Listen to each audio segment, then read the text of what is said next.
Good day, everybody. I wanted to talk really, hopefully briefly about the aftermath of the Andrew Wilson, Candace Owens debate. And I would say if there's one thing that he did right, it was to increase Candace Owens's credibility. I know that wasn't his, sorry, my camera is just kind of, I know that wasn't his intention. But that's definitely what he ended up doing, at least for a few people. I don't know for how many. But people that had definitely changed their minds on some things. Because even he wasn't 100% sure of the overwhelming evidence. He said that he was 75 to 80% sure that Tyler Robinson did the thing, you know? So that's something.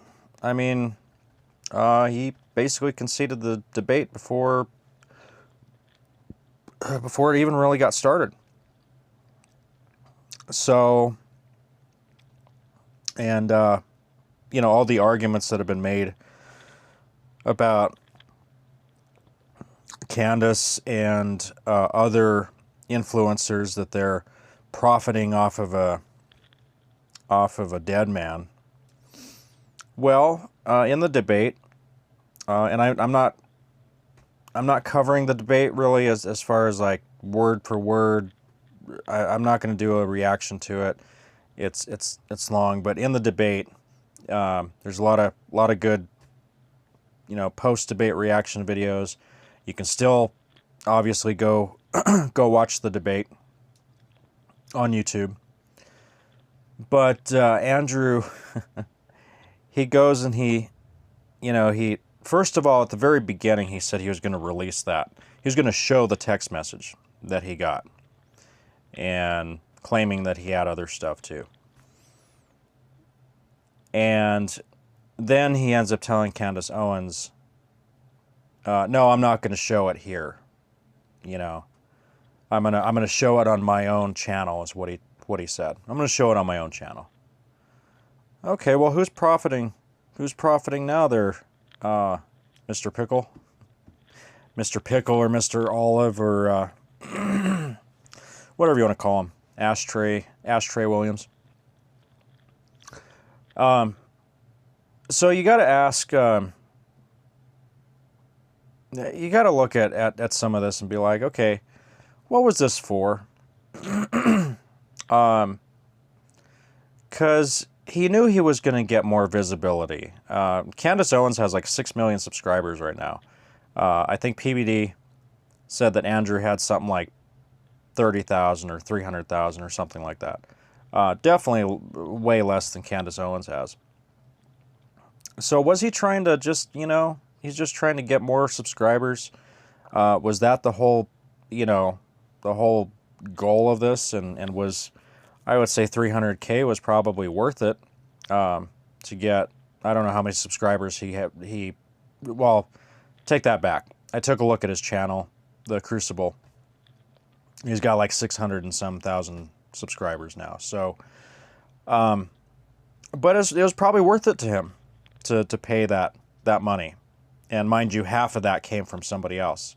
Half of that wasn't his, and I don't even think all of it was his. I think a chunk of that probably came from a certain organization that Charlie Kirk founded. Allegedly, maybe.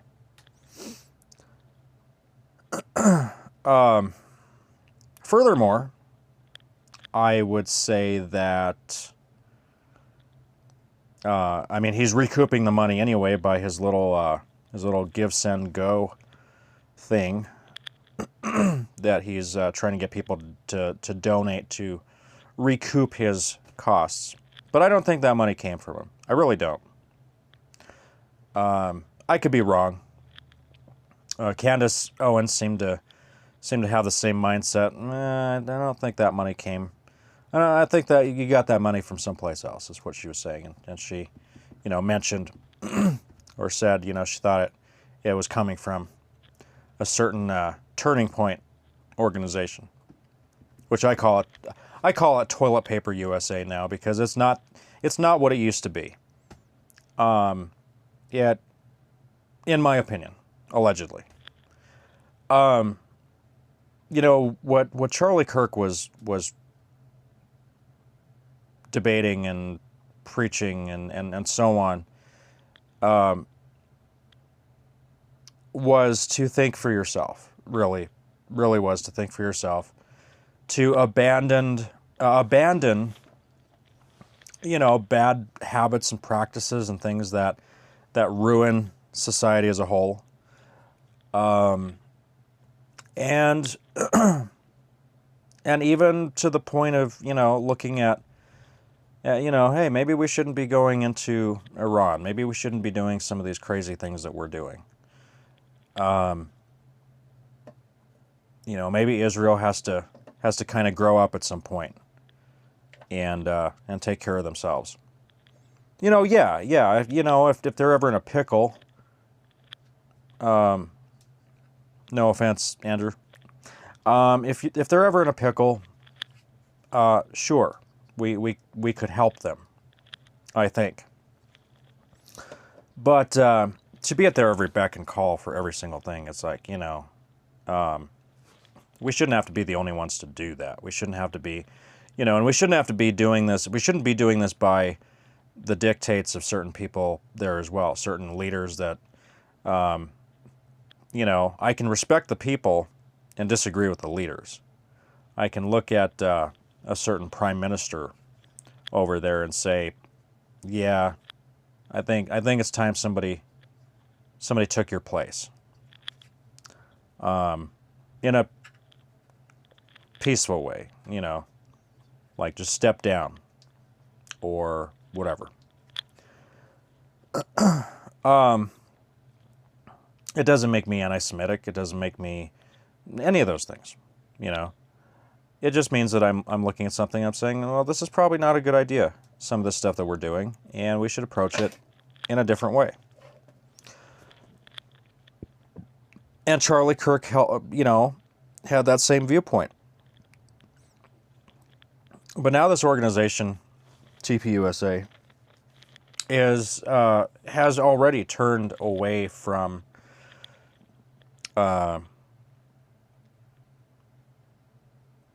honesty for one. They can't seem to keep a story straight for anything. Andrew Wilson, that text message that he showed Candace at the beginning of the debate, and now a lot of channels out there are showing the clip where originally Erica was saying that no such text messages were exchanged. No such text message communications were made by Charlie the day before his demise. So now there's just another lie from that organization. It's another lie. And I don't know how they think that that's okay. If Frank Turek, for one, being the shining moral example of that organization, I'm wondering why he's not telling them, hey, you really shouldn't be lying, and telling himself the same thing.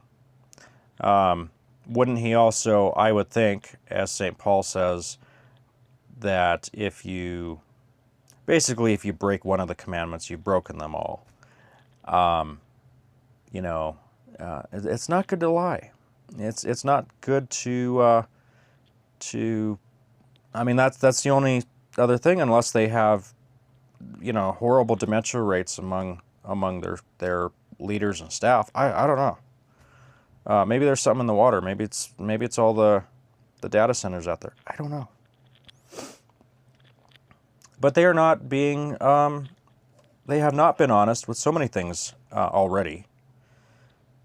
And the way they're wanting to expand and be part of, like, every child from birth onward, to be involved with their lives. That doesn't sit well with me at all. Not with the way they're acting now.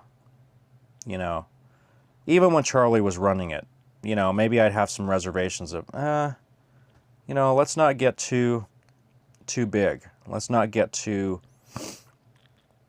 involved with every single thing, you know. I'm not against an organization like that if they are good, if they are a good organization, but I just don't feel like they are anymore. Not in this aftermath of what has happened, and the way, you know, Erica has lied about her past, the way that, you know, Frank, it took him a few times to get his story straight, maybe, on the day that happened. Blake Neff still doesn't remember where he was, I guess, half the time on that day. So it's weird. You know, I don't want an organization teaching the children of America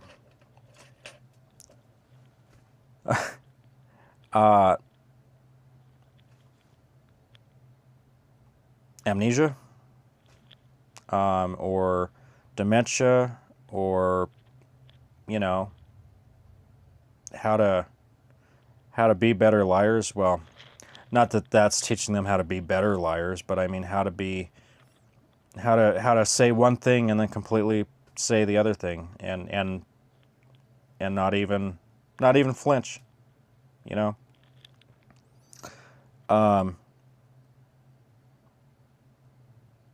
I mean, I'm assuming they watch their own videos. Maybe not. I'm assuming that they. I mean, how can you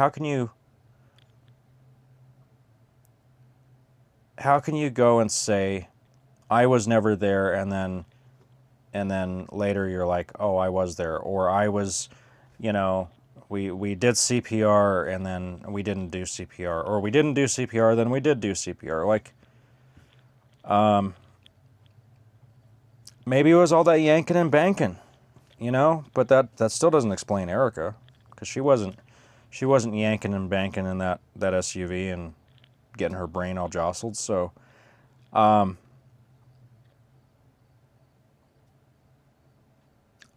I really, and then Andrew Wilson, they hire Andrew Wilson, of all people, one of the, I mean, his the language that he would use to begin with, and the way that he's just,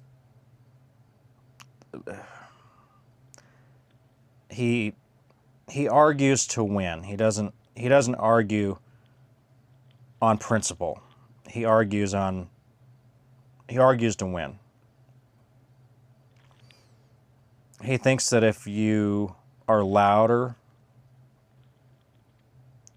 that, you know, the loudest one in the room wins the debate. And his tactics and his bait and switch type of crap that he pulls.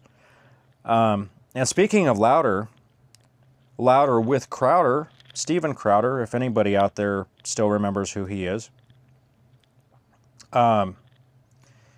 he was very on the side of Andrew Wilson, and one of his own guys was in there. By his own guys, I mean his CEO, his boss, or I don't know if that would be his boss, but because I don't know how that works. All I know is that, you know, I guess, well, it would be like Steven Crowder is the owner and the CEO, Gerald. But anyhow, however the relationship is, the CEO of Louder with Crowder was one of the three people doing the fact-checking for Andrew Wilson.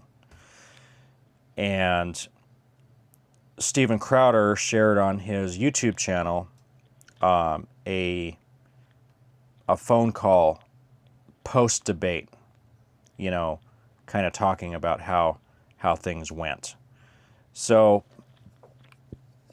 we know that for whatever reason, Crowder is you know, helping to carry the water for whatever this is, whatever the whatever this debate was supposed to be. It looks like it ended up being a complete disaster for, at the very least, for Andrew Wilson. But it's also been a bit of a disaster for the people that were pushing for TPUSA, who were trying to quell these conspiracy theories and try and, you know, really just, you know, this is going to be the one that ends it all, guys. You know, we're just going to convince people just like that. There's going to be no doubt, no reasonable doubt.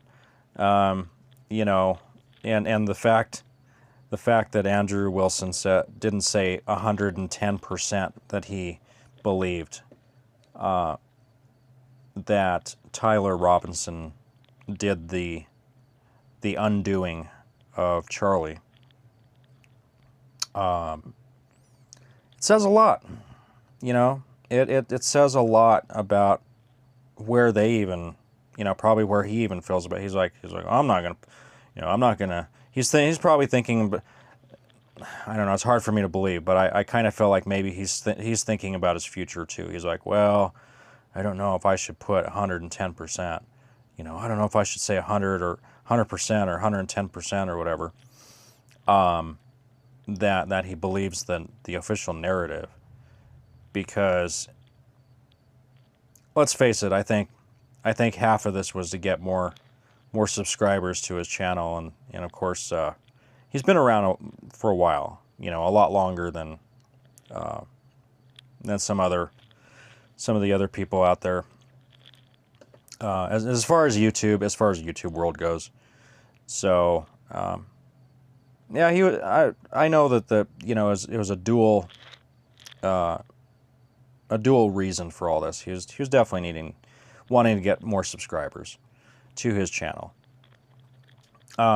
which I don't have anything against. I mean, I want more subscribers and more viewers to my channel too. I mean, you know, anything that you do, in my regular job, I try to, you know, but I don't do it sleazy. I don't do it dishonestly. Like, I try to just actually, you know, be innovative, be smart, you know, do things better, you know, do things, work harder, not smarter, that type of stuff.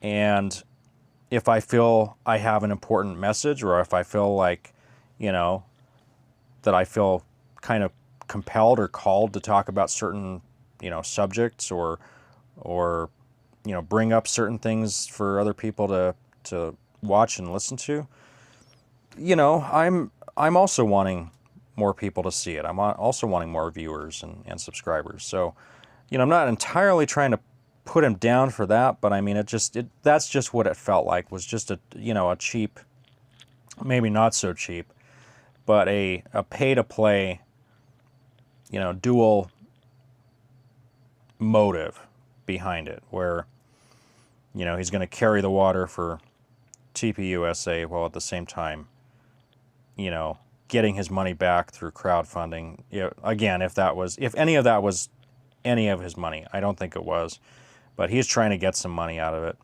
trying to act like that money wasn't given to him by somebody else. And 150K of it supposedly was supposed to have come from the whatever podcast creator. So it wasn't even all of Wilson's money to begin with, you know. If it was, he was only at 150K. And honestly, I don't think that came from him. But he's going to crowdfund it back to him, I guess. So anyway, guys, getting close to the 20-minute mark here, so I did just want to say this is just kind of a quick, not really a recap, but kind of a recap of what I think of the debacle. I think Candace did really good. You know, could she have done better? Anybody could have done better, but I think she did. She did pretty good. She did pretty good. Andrew, you know, I mean, he does okay sometimes, but you know, especially when he went and admitted, you know, that, or well, when Candace Owens you know, confronted him about him talking about Erica being the R word, and then he goes and he says, well, I think all women are R word, you know, meaning slow, right? Not going to say it on YouTube, but so I don't get, you know, YouTube. I don't know how strict they are on freedom of speech these days, but yeah, he goes and he says, you know, like, basically he called his wife the R word by saying he thinks all women are R word. He called his mother R word, his daughter, if he has one, R word, because he thinks all women are R word. So, I mean, that added to his loss. That also made him look like a piece of excrement. As I would say, somebody that kind of looks that cheap and acts that cheap. But anyway, guys, that's it. That's all I got for the moment. Please, you know, subscribe if you want to see more. If you want to see this channel grow, it'll also help me to increase and improve what I, or you know, start growing towards something. Start building towards something. I want to kind of take more time, be able to take more time on this. As of right now, this is just a part-time channel. But in doing so, I just figured, hey, I'm gonna, you know, pick up the camera myself and kind of speak about some things that sometimes I feel need to be said. So, I want to thank everybody who has subscribed and commented and shared and whatnot. And anybody who's still watching, I applaud your attention span. And I think that's all I got for now. So, I'll definitely catch you next time.